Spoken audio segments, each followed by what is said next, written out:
Today's story takes us to Charleston, South Carolina. My name is Claire Whitaker. I'm 29 years old and I restore things for a living. Old maps, cracked frames, warped canvases, broken pieces people think are too far gone to save. I live in Anchorage now, where cold air has never bothered me half as much as family disappointment. 3 days before Christmas, my father called sounding softer than I'd heard in years. He said he missed me, said the house felt wrong without me, said the holidays didn't feel like holidays unless I came home. I knew better than to trust that voice, but grief makes people stupid in very specific ways, and 6 months after losing my grandfather, I still wanted to believe home might feel like home one more time. So I took the flight. 10 hours, one layover, a stiff neck, airport coffee, and that old tight feeling in my chest I get whenever I trade peace for hope. By the time I reached the house in Charleston, it was dark. The porch lights were on. Laughter spilled through the front windows. I walked up carrying my overnight bag and one small wrapped gift I'd bought, because part of me still plays nice even when I know I shouldn't. My mother opened the door, looked at me once, and didn't smile. She stepped aside and said, "Good. You're here. You'll babysit your sister's kids while we're gone." Behind her, my sister was zipping a suitcase. Her son had frosting on his face. Her daughter was dragging a stuffed rabbit by one ear across the hardwood floor. My sister laughed, pointed at me, and told the kids, "Don't wipe your snot on Aunt Claire." Everybody laughed. I didn't. I just stood there with my coat still on, staring at all of them, and realized my father hadn't flown me home for Christmas. He'd flown me home to be useful. And when I finally answered, the room changed so fast my mother actually grabbed the edge of the wall. Before I tell you what I said, and what happened after I walked deeper into that house, tell me, what time is it for you right now? And where are you watching from? I want to see just how far this story reaches. I didn't say another word right away because silence has always made my family more nervous than anger. I took off my gloves slowly, set my bag by the staircase, and looked past them into the house I grew up in. It was the same broad hallway, the same black and white tile, the same antique mirror my grandfather used to polish with a soft cloth every Sunday morning. But the feeling was different. Everything I loved about that house had come from him, not from the people standing in front of me acting like I'd just arrived for a shift. I should explain something before I go further. My family didn't start out rich, but they loved looking like they were. My father, Thomas Whitaker, loved anything that made him sound established. My mother, Elaine, loved anything that made her sound admired. And my older sister, Brooke Dalton, inherited both instincts. Brooke could turn any room into a stage. She always had the right laugh, the right angle, the right story about how hard motherhood was, as long as somebody else handled the exhausting parts. I was the opposite. I was the quiet one, the useful one, the one who cataloged my grandfather's old letters when nobody else cared, the one who knew which family silver was actually sterling and which portrait had water damage under the varnish. When I was 17, my grandfather started calling me his steady hands. He said the rest of the family only loved things they could sell, wear, show off, or post. I thought he was being dramatic back then. I don't anymore. After college, I took the farthest job I could find that still felt honest. Museum conservation in Anchorage wasn't glamorous, but it was real. I spent my days saving damaged objects and my nights taking calls from home whenever someone needed something tedious fixed. Brooke wanted me to proof school applications, dispute daycare charges, and plan birthday budgets. My mother wanted me to organize the household inventory after Grandpa's fall because, according to her, "You're the only one who can read his handwriting." My father wanted me to help with property records, tax letters, insurance renewals, easement papers, and every ugly administrative mess tied to the old Whitaker house. The same house he now treated as if it were his by divine right. And because I was stupid in the reliable way, I helped.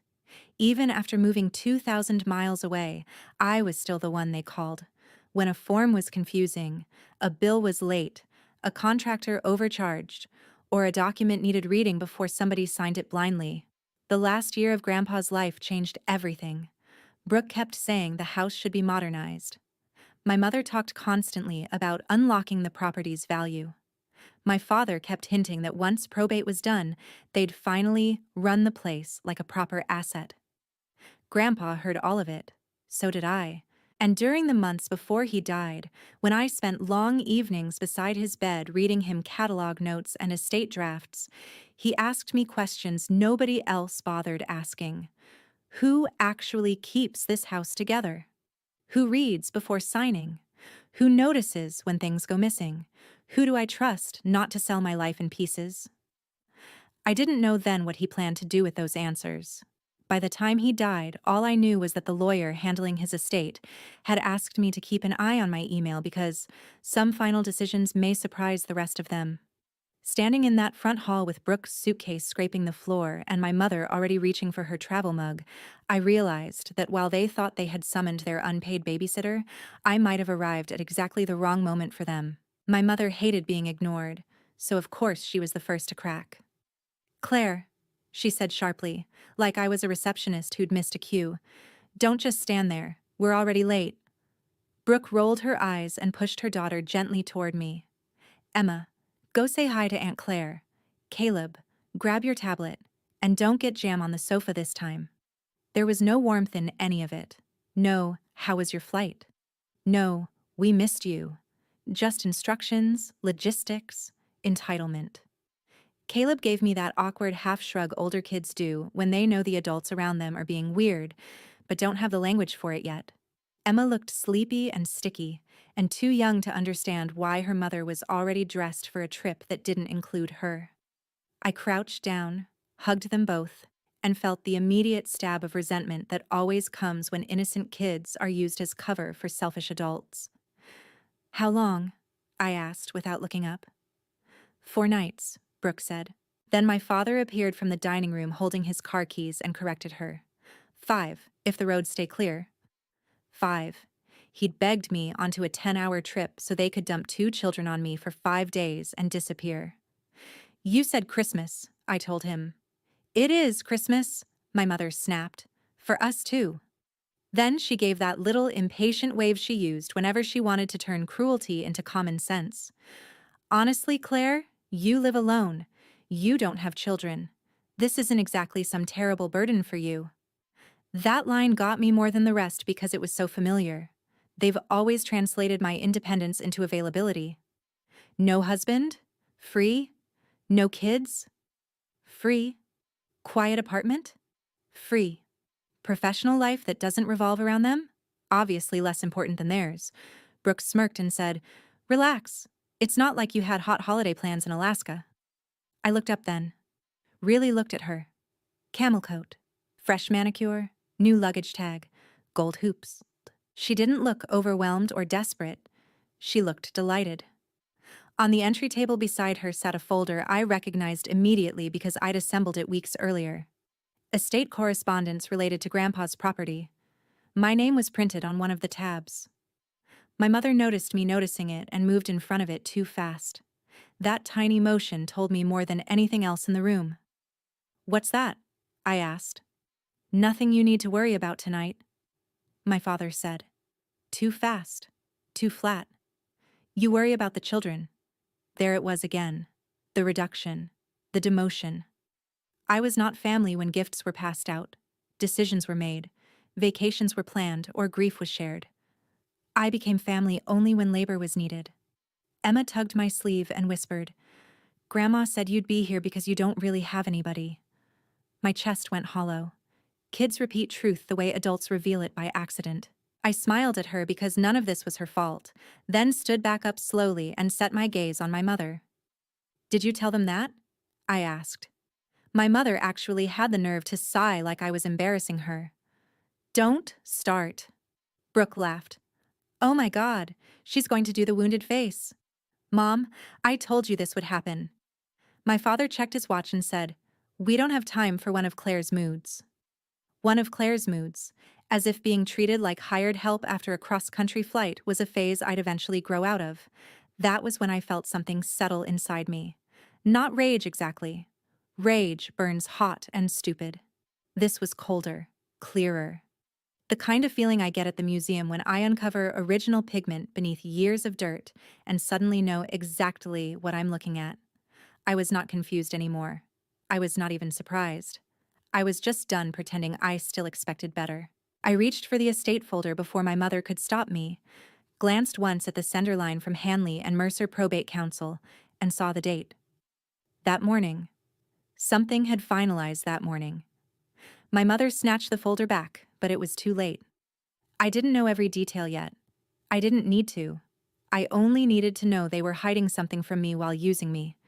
And that combination, in my family, never meant anything harmless. That first night, after they finally left in a swirl of perfume, rolling suitcases, fake urgency, and last-minute instructions barked at me like I was a substitute nanny, I got the kids fed, bathed, and asleep before I let myself think. Caleb wanted grilled cheese. Emma wanted strawberries cut into stars. They were good kids, not saints, not tiny movie angels, just ordinary children who had already learned how to read the emotional weather of a room. Caleb asked if his mom was coming back, for real this time, because apparently Brooke had abandoned more than one school pickup in the last year. I told him yes, because I wasn't going to load adult truth onto a 10-year-old. Once they were asleep upstairs, I carried that estate folder to the kitchen island and spread the papers under the pendant light. There were copies missing, but enough remained to tell me what my mother hadn't wanted me to see. Probate had closed that morning. Grandpa's house, the carriage house out back, the archival collection, and the preservation account attached to all of it had been transferred into a trust. Not to my father outright. Not to my parents jointly. Into the Walter Whitaker Preservation Trust, with me named as acting managing trustee and primary residential beneficiary, effective immediately upon final filing. I sat there with my hands flat on the paper for a full minute, just breathing. Then I called the number on the letterhead. Mr. Hanley answered on the third ring like he'd been waiting for it. "Claire," he said, not sounding surprised at all. I wondered how long it would take. I asked him one question first. Did they know? He gave me the lawyer version of yes. Your father was informed that the house would not pass directly to him because of your grandfather's documented concerns regarding asset depletion, attempted liquidation of protected objects, and repeated misuse of maintenance funds. Your mother was copied on the final notice. You were named managing trustee because your grandfather's addendum described you as the only family member who treated the property as history rather than inventory. I laughed once then, but there was nothing funny in it. So they knew this morning that I was the person with legal authority over the house, I said. And they still flew me in to babysit while they left town? That, Mr. Hanley said carefully, appears to be the case. He explained the structure in plain terms after that. The family could continue residing there temporarily only under trust conditions. No sale of fixtures, no use of the house as short-term rental inventory, no unsanctioned loans against the property, no removal of documented antiques, and no structural changes without trustee approval. If those conditions were already being violated, and he strongly suspected they were, I had the power to freeze access, order an inventory, change security, and require either compliance or vacancy. I thought about the new luggage, the hidden folder, Brooke's desperate rush to get me inside and stationary, my mother's panic when I glanced at the paperwork. Then I thought about all the little things from the past year. Estate silver gone missing from photos, a guest room suddenly staged like a boutique rental online, property tax notices forwarded to me too late, my father asking odd questions about bridge loans and equity lines. They were going to use the house while I watched the kids, I murmured.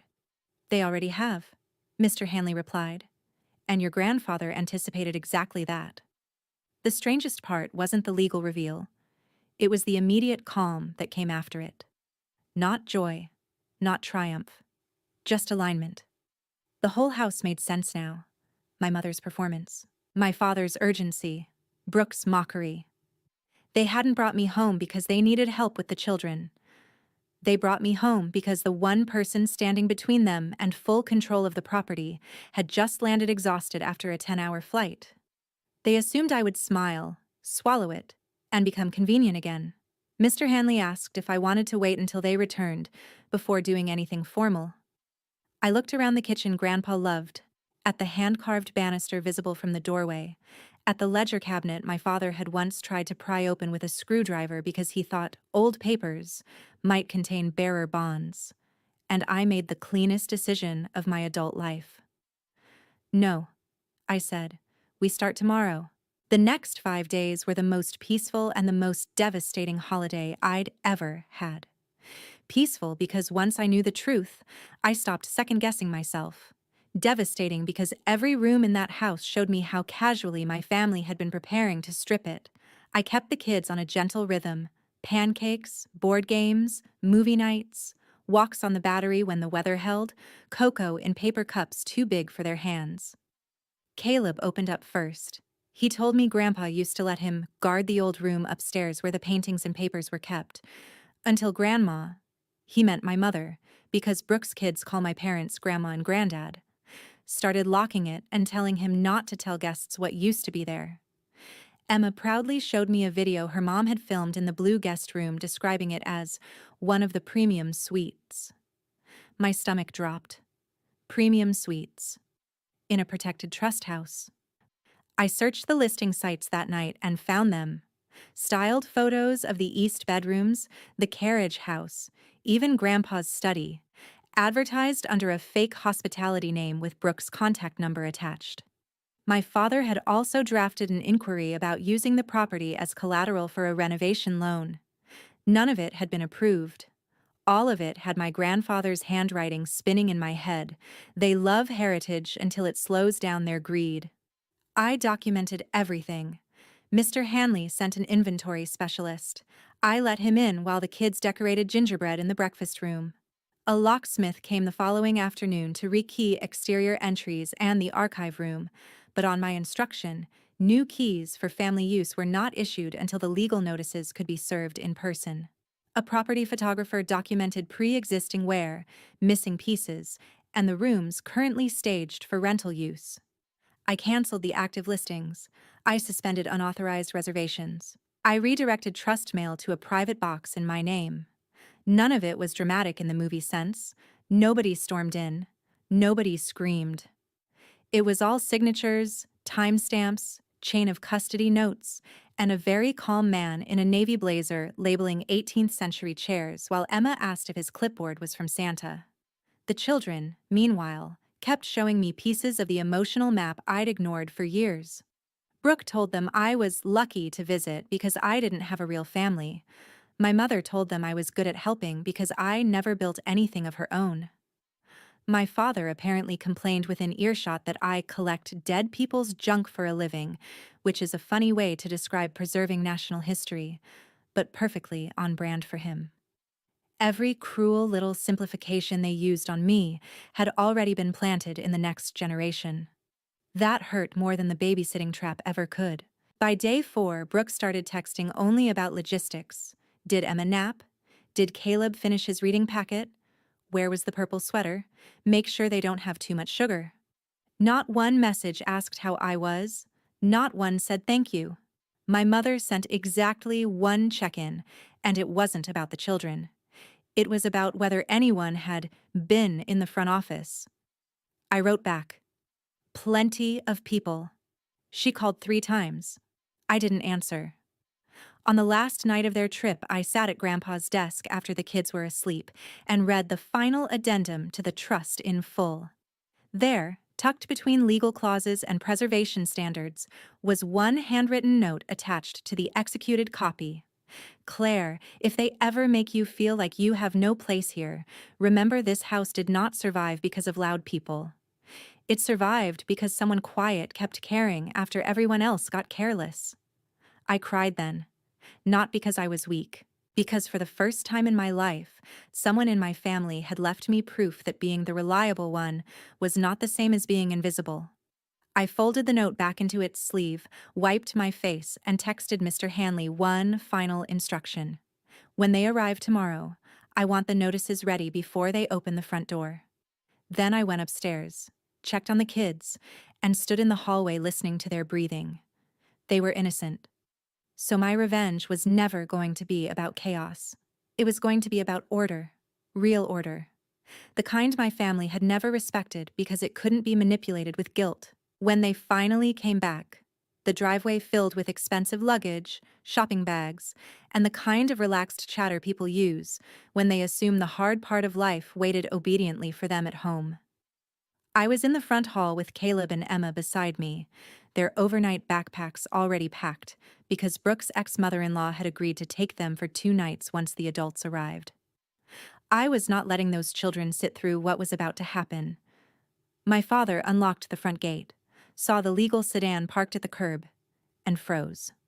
Brooke kept laughing until she saw me standing there in a plain cream sweater with a folder in my hand and no trace of apology on my face. My mother looked from me to the attorney's courier envelope on the entry table and started shaking her head before anyone said a word. "No," she whispered. "No, no, no." My father tried bluster first. "What is this?" he barked. "A correction," I said. Brooke dropped her bags. "Do not tell me you actually went through Grandpa's paperwork while we were gone," she snapped, as if I'd snooped through her diary instead of the trust documents tied to a house I now legally managed.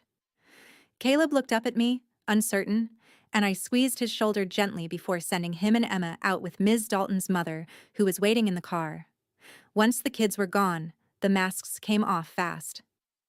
"Claire," my mother said, already breathless, "whatever dramatic conclusion you've jumped to, we can talk about this privately." "We could have talked privately before you lured me across the country to dump your daughter's kids on me," I said. "You chose not to." My father stepped forward. "This is still my house." I handed him the first page. "No, it isn't." He scanned the heading, saw the trust seal, and went pale around the mouth. Brooke snatched the second notice and read enough to understand the part that mattered. Unauthorized rental activity suspended, preservation violations under review, trustee access secured, residential occupancy subject to immediate compliance terms. "You can't do this," she said. "I already did." Then, because it had been sitting inside me since the front door opened 5 days earlier, I finally gave them the line that matched the look on my mother's face in the hook. I smiled and said, "Enjoy the trip?" "Fine. But when you came back, this house answered to me." That was when Brooke truly lost it. She called me bitter, pathetic, lonely, vindictive. My father said Grandpa had been manipulated in his final months. My mother did the saddest thing of all. She tried to cry her way back into moral authority. "After everything we've done for you," she whispered, which might be the most insulting phrase a selfish parent can say because it always ignores the math. I opened the full inventory packet on the table. Missing silver, active rental listings, preserved rooms staged for commercial use, loan inquiry against restricted property, maintenance funds misapplied. They all started talking at once, so I kept my voice level and cut straight through them. "Grandpa did not leave me this house because I was his favorite," I said. "He left it to me because I was the only person in this family who didn't treat it like a cash register." Silence. Real silence this time. Even my father didn't know how to shove past that. My mother sat down on the bench by the staircase like her knees gave out. "No," she kept whispering. "He wouldn't. He wouldn't. He did," I said, "and he documented why." Brooke tried one final pivot. "So what now? You throw your own parents out? You humiliate your sister? You break up the whole family over paperwork?" "No," I said. "You did that when you turned me into staff and assumed I'd still thank you for the opportunity." "No." I laid out the terms then. 30 days to provide a compliance plan. Immediate end to all unauthorized rentals. No borrowing against the property. Return of documented items removed from the archive room. Any continued occupancy contingent on trust conditions, not blood relation.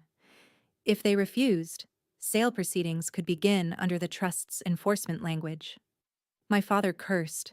Brooke laughed that ugly, disbelieving laugh people use when reality is too expensive to accept. And my mother just kept whispering, "No, no way, no way." Because somewhere under all her selfishness, she knew exactly why Grandpa had done it. He had watched them mistake access for ownership. He had watched them use me as a tool. He had watched them confuse loudness with authority. And now he had arranged for all of it to stop in a single week they thought would belong to them. My father told me I was dead to him. I said, that would have scared me a week ago. Brooke said I'd regret this when nobody showed up for me. I almost laughed. Nobody had shown up for me already. That was the point. Then I stepped aside, opened the door, and told them they could collect themselves somewhere else for the evening because Trust Council had ordered the premises secured pending compliance review. For the second time in one holiday season, somebody in that family had to walk out of the house. This time, it wasn't me. The aftermath was not one giant explosion. It was better than that. It was expensive, humiliating gravity. Brooke's fake hospitality listings disappeared overnight, and with them, a stream of undeclared cash she'd clearly been counting on. My father's loan inquiry died the minute the trust restrictions were flagged formally with the bank. My mother had to call half the people she'd boasted to about expanding the property brand and explain why none of it was happening. For once, they weren't protected by my silence. They had 30 days, and they spent most of them doing what people like them always do first: blame the person who stopped enabling them. I got texts from cousins about how families should handle things quietly. I got one dramatic voicemail from Brooke accusing me of stealing her children's inheritance, which would have landed better if she hadn't spent the previous week trying to monetize the nursery wing. But then the harder truths began surfacing. Grandpa had not trusted them for years. He'd documented missing objects. He'd updated the trust after overhearing Brooke call the carriage house easy Airbnb money. He'd reduced my father's control after discovering maintenance funds had been used on a leased SUV. Once those details came out through counsel, the family gossip shifted. Suddenly, I wasn't the cold daughter from Alaska.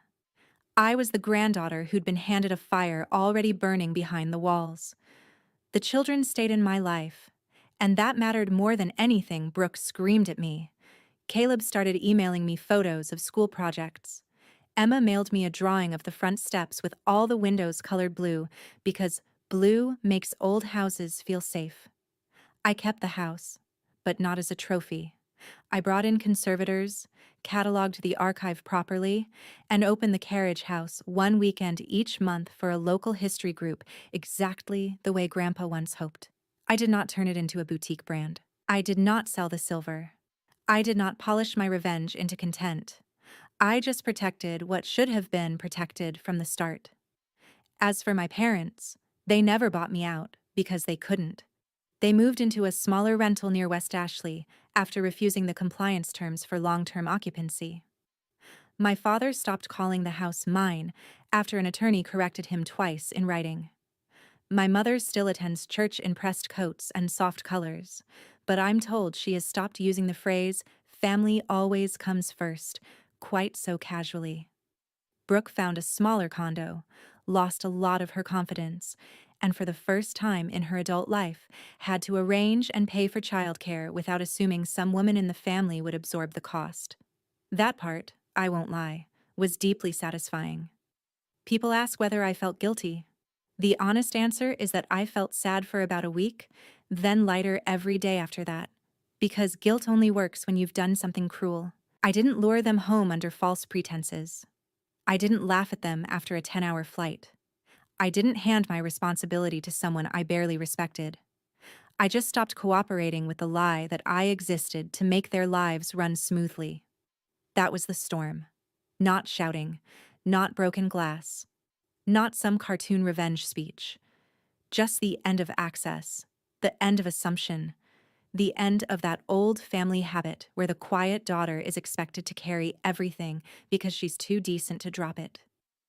Grandpa once told me old houses survive because somebody notices the first crack and cares enough to stop pretending it's decorative. My family was full of cracks. I had spent years pretending they were charming. That Christmas, I finally stopped. And if there's anything worth keeping from my story, it's this.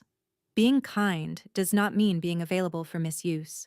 Being reliable does not mean volunteering to be erased. And sometimes the most powerful thing you can say to people who only value you when you're useful is exactly what I said when I stood in that hallway and watched their faces change.